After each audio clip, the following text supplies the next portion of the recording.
Hello, Cameron. My name is Irene. I'm a psychiatric nurse practitioner. Nice to meet you. I'd like to discuss with you two medications that are often prescribed for ADHD. So the first medication is called lisdexamfetamine, brand name Vyvanse. It's similar to the stimulant Strattera that you took as a child, but the way it works in the body is different. So when you first ingest Vyvanse, it is inactive, and then once your body metabolizes, it becomes active. It crosses the blood-brain barrier and blocks the reuptake of two neurotransmitters in the brain called dopamine and norepinephrine.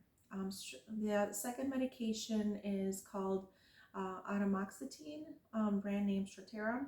It is not a stimulant. It is actually SNRI, selective norepinephrine reuptake inhibitor, and it increases serotonin and norepinephrine in your brain by blocking their reabsorption.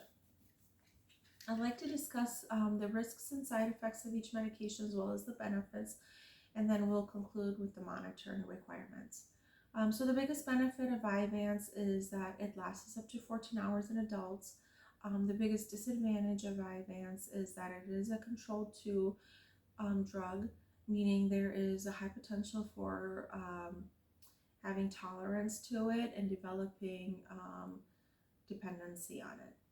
It can also cause severe cardiac rhythm abnormalities, hypertension, tachycardia, and chest pain. Unexplained death has also been reported with this medication, especially in patients who have cardiovascular issues.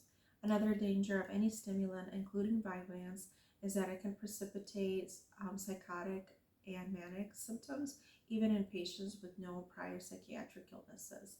Okay. Now let's talk about Strattera. So the biggest advantage of Strattera is that it is not a controlled substance. However, the biggest disadvantage of Strattera is that it can take 2 to 4 weeks to start working.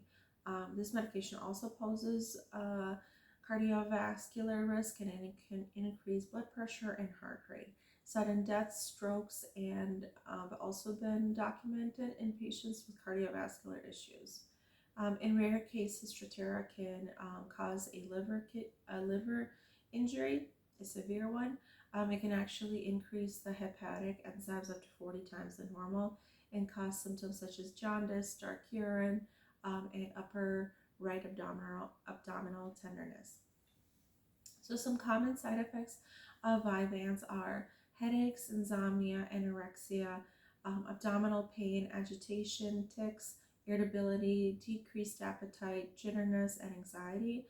Other possible side effects of Vyvanse are dizziness, peripheral vascular disorders such as the Raynaud's phenomenon, tremor, rigidity, seizures, nausea and vomiting, and diarrhea or constipation.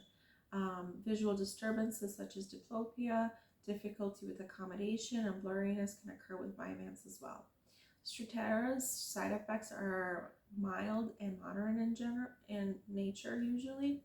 The most common side effects of Strattera are headaches, abdominal pain, dry mouth, nausea, constipation, fatigue, somnolence, vomiting, decreased appetite, insomnia, dizziness, and urinary hesitancy. Severe mood swings and hallucinations have also been reported in patients taking Strattera, even if they have never had a psychiatric illness in the past. Since both medications can affect the heart, a cardiovascular evaluation and a baseline electrocardiogram (EKG) are recommended prior to initiating the medications. A blood pressure and pulse should also be assessed with every clinical visit. Vyvanse does not necessitate any additional monitoring, but Strattera would also require a liver function test to get a baseline, and then additional liver function tests if the patient starts to exhibit any signs of a liver injury. So what questions or concerns do you have about either one of these medications for me?